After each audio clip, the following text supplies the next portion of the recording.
नमस्कार, AB star news देख रहे हैं आप और मैं हूं आपके साथ सोहन सिंह। वक्त हो चला है आपका राज्य आपकी खबरों का, जिसमें सबसे पहले बात करेंगे बिहार में शिक्षा विभाग के एक फैसले की, जिससे शिक्षकों में नाराजगी देखने को मिल रही है। दरअसल शिक्षा विभाग ने 16 से 21 अक्टूबर तक यानी कि दुर्गा पूजा के दौरान सरकारी टीचरों की आवासीय ट्रेनिंग करवाने का फैसला किया है, लेकिन अब शिक्षक संघ सरकार से इस फैसले को वापस लेने की मांग कर रहा है। शिक्षा विभाग के आदेश के बाद बेगूसराय के विष्णुपुर में पीटीईसी सेंटर पर शिक्षक उपवास पर रहकर ट्रेनिंग लेने पहुंचे थे, लेकिन यहां शिक्षकों ने जमकर नारेबाजी करते हुए ट्रेनिंग के आदेश को रद्द करने की मांग की। टीईटी प्रारंभिक शिक्षक संघ के संयोजक राजू सिंह ने कहा कि शिक्षक इस ट्रेनिंग को दुर्गा पूजा के बाद शिफ्ट करने की मांग कर रहे हैं। अगर सरकार आदेश वापस नहीं लेती तो जल्द ही प्रदर्शन किया जाएगा। शिक्षकों ने सरकार पर जानबूझकर आवासीय ट्रेनिंग के बहाने हिंदू धर्म के शिक्षकों को परेशान करने का आरोप लगाया है। दुर्गा पूजा के दौरान आज 16 अक्टूबर से 21 अक्टूबर तक प्रशिक्षण की व्यवस्था विभाग के द्वारा की गई है। इसको लेकर के शिक्षकों में नाराजगी है। शिक्षकों को पूजा पाठ में व्यवधान उत्पन्न हो गया है।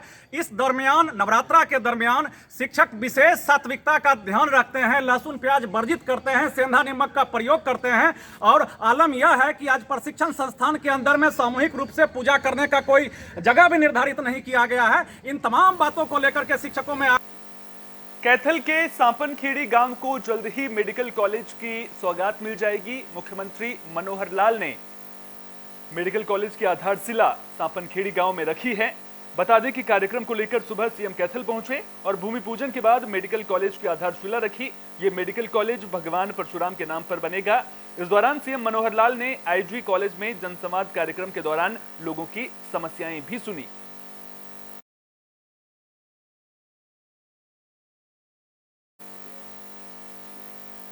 ईडी की रेड के बाद कांग्रेस विधायक धर्म सिंह अब अपने आवास पर वापस लौट गए हैं। तो ईडी की रेड के बाद अंडरग्राउंड कांग्रेस विधायक धर्म सिंह छौकर चल रहे थे, लेकिन अब वे अपने आवास पर लौट गए हैं। आपको बता दें कि धर्म सिंह छौकर पानीपत की समालखा सीट से विधायक हैं। हाईकोर्ट से राहत मिलने के बाद वे आवास पर लौटे हैं, जहां कांग्रेस कार्यकर्ताओं ने उनका जोरदार स्वागत किया। बता दें कि ईडी की रेड के बाद विधायक अपने बेटों के साथ अंडरग्राउंड हो गए थे। करीब 2.5 महीने बाद वे अपने आवास पर लौटे हैं। उनके खिलाफ गुरुग्राम कोर्ट ने गैर जमानती वारंट जारी किए थे, जिसके बाद विधायक ने पंजाब एंड हरियाणा हाईकोर्ट में याचिका दायर की थी।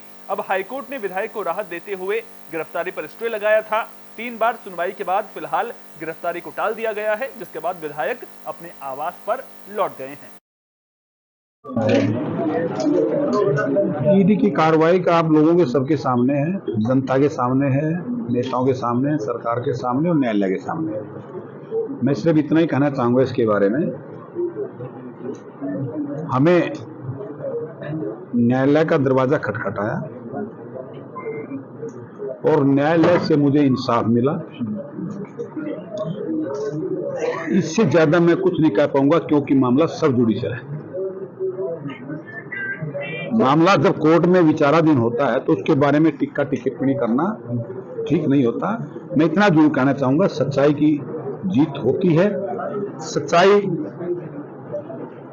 की लंबी उम्र होती है, सच्चाई कभी छिपती नहीं।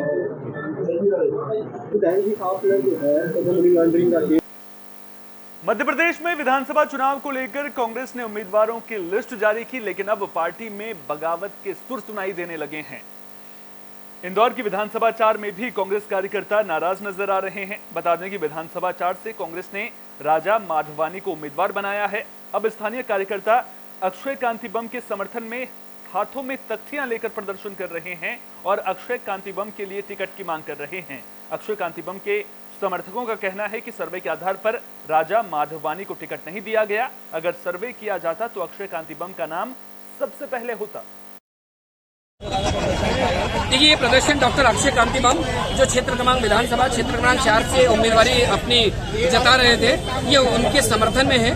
हम चूंकि यहाँ पर क्षेत्र क्रमांक 4 के सारे मतदाता है। मैं बर्तन बाजार को बिलोंग करता हूँ, कोई गुमाश्ता नगर को है, क्लास मार्केट को है, मारेठिया को है, सराफा के हैं, कुछ उषा नगर के हैं, कोई द्रविड़ नगर के हैं। सारे प्रकार के क्षेत्रों से आए हुए यहाँ पर मतदाता है और हम सभी लोग डॉक्टर अक्षय कांति बम के समर्थन में हैं कि जो कांग्रेस, हम यहाँ पर गांधी प्रतिमा के सामने रिगल चौराहे पर हैं, हम चूंकि यहाँ पर हमने ये स्थल ये इसलिए चॉइस किया कि यहाँ पर हम चाहते हैं भगवान कांग्रेस पार्टी को सद्बुद्धि दे कि जो उन्होंने निर्णय लिया है उस पर वो पुनर्विचार करें, हम ये चाहते हैं।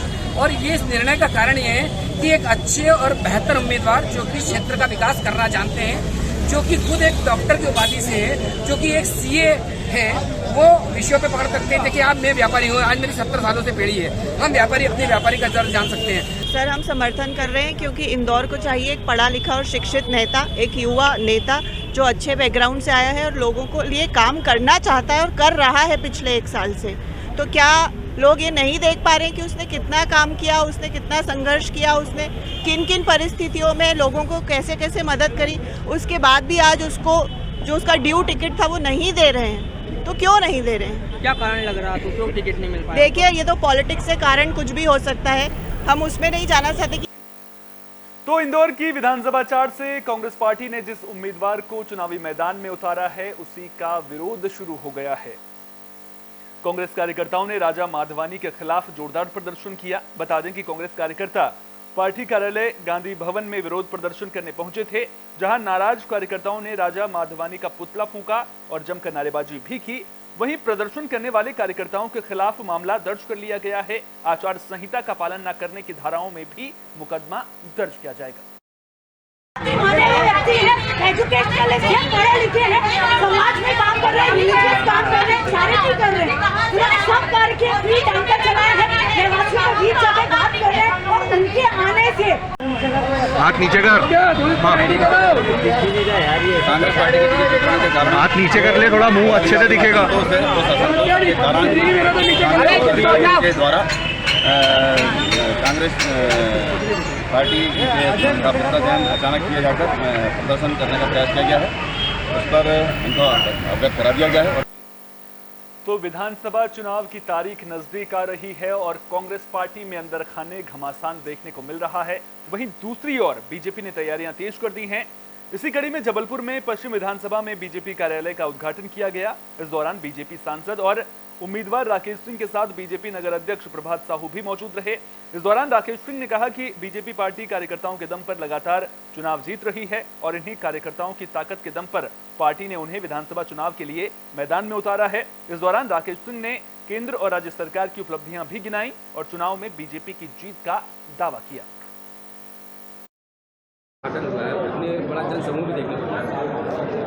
आज पश्चिम विधानसभा क्षेत्र के कार्यालय के उद्घाटन पर भारतीय जनता पार्टी का प्रत्येक मतदान केंद्र पर तैनात एक एक कार्यकर्ता उमड़ के आज इस कार्यालय के उद्घाटन पर आया है और इस संकल्प के साथ आया है कि अपने अपने मतदान केंद्र में भारतीय जनता पार्टी की जीत सुनिश्चित करना है। पिछले 10 सालों में जो जनता को ठगा गया, जो जनता के साथ धोखा हुआ है, छद्म विकास, छद्म सनातनी और छद्म योजनाएं, जनता इनको नकारने वाली है और आज जनता उनके साथ खड़े होना चाहती है जिनकी विकास की योजनाओं के कारण गरीब के।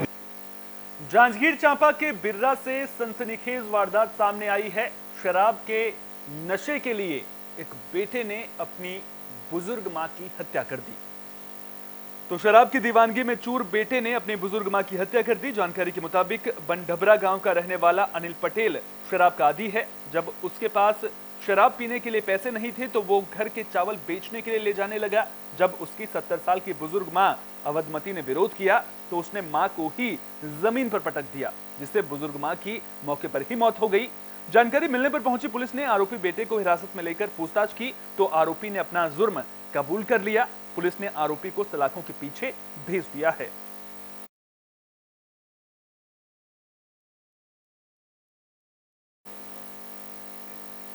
पश्चिमी चंपारण के नरकटियागंज में आवारा जानवरों का तांडव देखने को मिल रहा है। आवारा जानवरों की वजह से राहगीरों से लेकर दुकानदार तक हर कोई परेशान है। दरअसल आए दिन आवारा जानवर लोगों पर हमला कर देते हैं। साथ ही आवारा जानवरों की वजह से सड़क हादसों में भी इजाफा देखने को मिल रहा है। बता दें कि आवारा जानवरों के संरक्षण के लिए पिंजरा पोल भी बनाया गया, लेकिन हैरानी की बात यह है कि उसमें एक भी जानवर नहीं रहता है। बीते दिनों वार्ड 16 में आवारा पशुओं के तांडव से कई लोग जख्मी हुए हैं, कई गाड़ियां भी क्षतिग्रस्त हुई हैं। सांड का जो तांडव पोखरा चौक रोड में स्थित में देखा गया, इसको लेकर क्या कहना है? ये बराबर होते रहता है। इस चौक पे जब शाम होती है तो ये लगता है कि कब सांड आके मार देगा, आदमी गिर जाएगा, चोटिल हो जाएगा। न जाने कितने लोगों का बाइक गिर गया और सांड उस पर चढ़ चढ़ के पूरा ही किया। प्रशासन को इस पे ध्यान देना चाहिए। आमजन को कोई नुकसान नहीं। हाँ, एक आदमी को चोट लगा उस दिन। इससे बराबर नुकसान होता है। बाइक पर बाइक गिर जाता है, कभी 4 चक्का वाले गाड़ी पे जाके धक्का मारता है सब। तो शाम को यहाँ जब आइएगा कोई भी आके देख सकता है कि पोखरा चौक पे बराबर सांडों का टांग।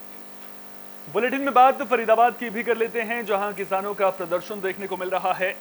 जेवर एयरपोर्ट तक बन रहे ग्रीन एक्सप्रेसवे पर कट बनाने की मांग को लेकर यह प्रदर्शन किया जा रहा है। बल्लभगढ़ के मोहना समेत आसपास के कई गांवों के सरपंचों और किसानों ने मोर्चा खोल दिया है। लोगों का कहना है कि पिछले साल 3 मई को बल्लभगढ़ में एक कार्यक्रम के दौरान सीएम ने कट बनाकर देने की बात कही थी, लेकिन अब इस कट को दूसरी ओर बनाने का फैसला किया गया है ताकि वहां के बिल्डरों को फायदा हो सके।